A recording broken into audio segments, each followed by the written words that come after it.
Hätösen Heikki, Lammin salibändi, numero 6.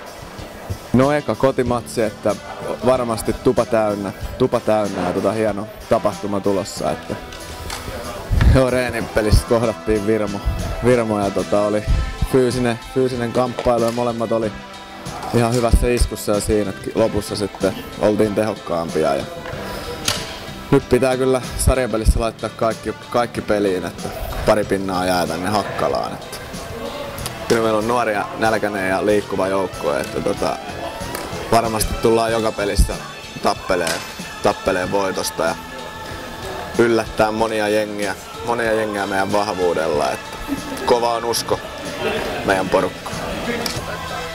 Otetaan.